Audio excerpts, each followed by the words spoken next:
Hi, Bashar. And to you, good day. I'd like to build on this previous question and what you've been saying.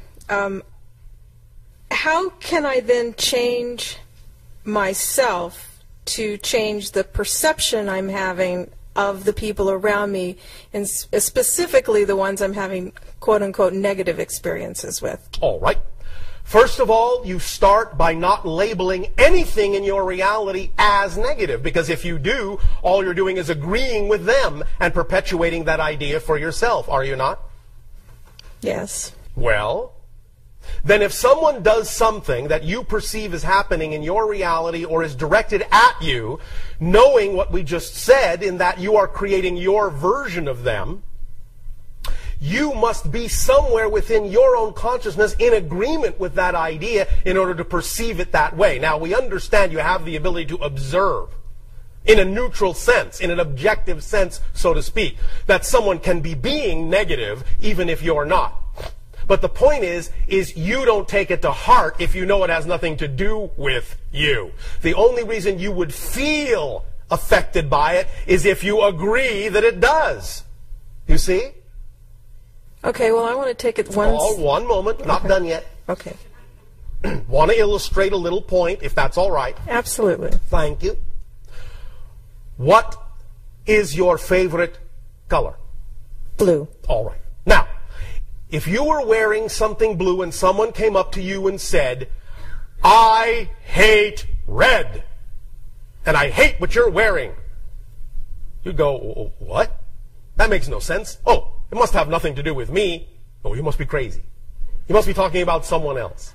You wouldn't be affected by it because it wouldn't make sense to you. You understand? Yes. You would have no real emotional reaction to it. The idea, therefore, is that when you feel the emotional reaction of someone's supposed attack, what you're doing is getting them, your version of them, to reflect to you that some portion of yourself feels that way about yourself. Otherwise, you wouldn't react. You would just observe it. Oh, interesting. And move on with your day.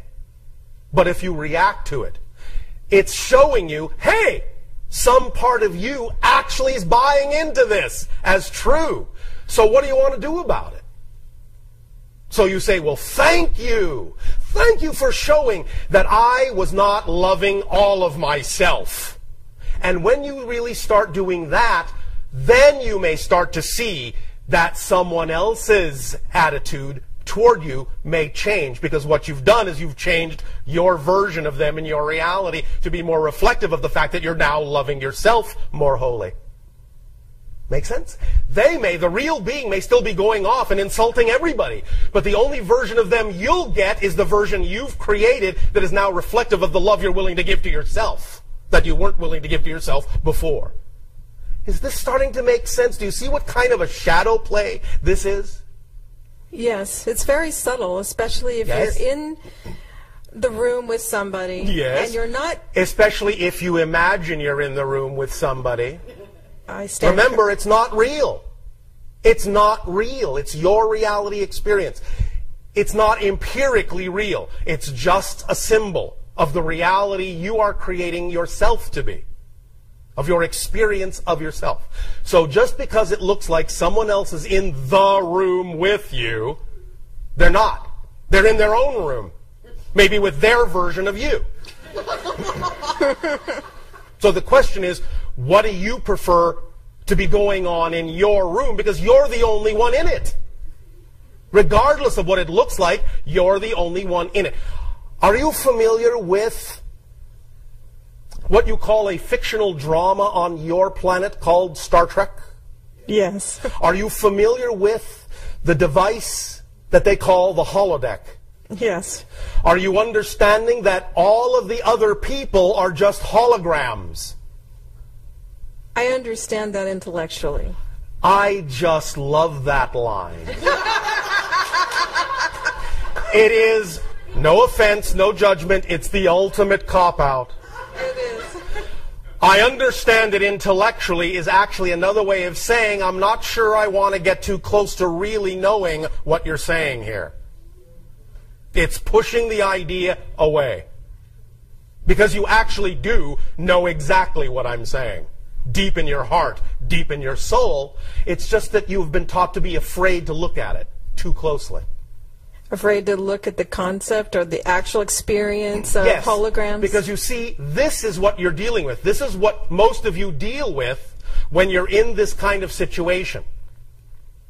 You're afraid to look too closely at dealing with this because what you've been taught to fear is that what you think these other people are saying about you might actually be true.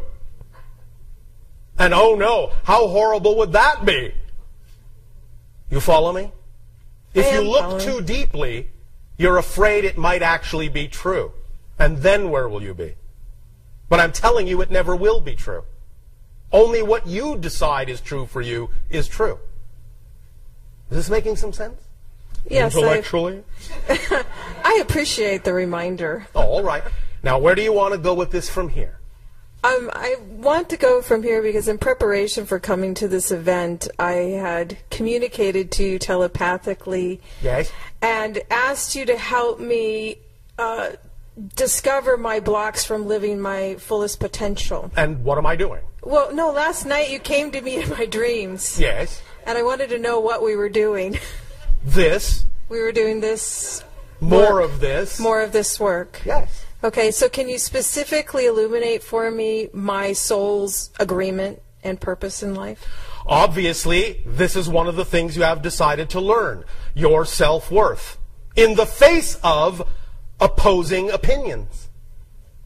Are you going to believe in the truth that is you, or are you going to believe in someone else's truth that has nothing to do with you? Which do you prefer? I believe in my truth. All right.